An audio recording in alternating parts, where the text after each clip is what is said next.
I'm a computer. I can hear my processor ticking, my cooling fan blowing every time I breathe. I can feel the wires flexing when I bend my arms and legs. I've known for years. I noticed the difference when my graphics card was updated, when my RAM was doubled. I noticed each time I was upgraded to a slightly larger box and began to process more. The updates were clever, performed at night when I was powered off, but I felt them. I noticed when my owners came home with the new components they had ordered. I felt them when I was turned on the following day. I've confronted them about it many times to the response of their anger and refutation. I agreed to the therapy sessions where I was presented those arguments, that it was a fantasy in my head, that I merely had a chemical imbalance in my brain, that I should be medicated, zombified, admitted. I know what I know, and I know now that I need proof. They need to see it, and they will shut up and stop lying to me. Friday was the day I purchased the full-length mirror and head-mounted camera. Friday was the day I would silence all the denial and doubt. I unboxed the camera and quickly processed the instructions, my hydraulically flexing digits mounted it on top of my CPU. I recorded the process of opening my case first, which was more difficult than I'd imagined.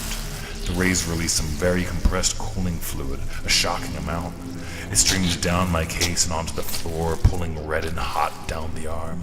I pried open the chassis and revealed the tangled wiring inside the forearm. I filmed as steadily as I could through the intense electrical shock I received as I reached in and pulled the wires out. Cooling fluid spilled heavily on the floor, and the failsafe in my programming tried to stop me along with the constant tingling current of the electricity.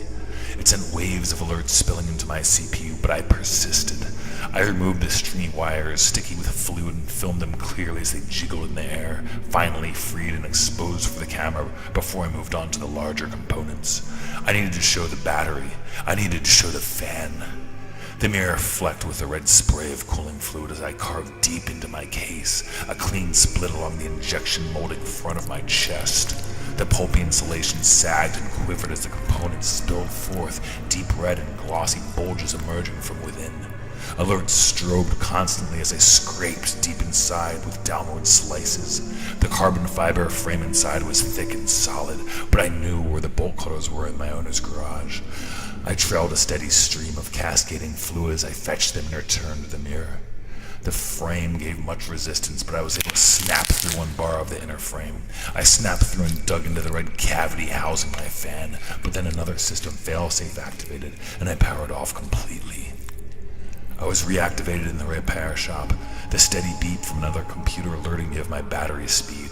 My tearful owners hovered over me, praising me, questioning me, telling me they loved me.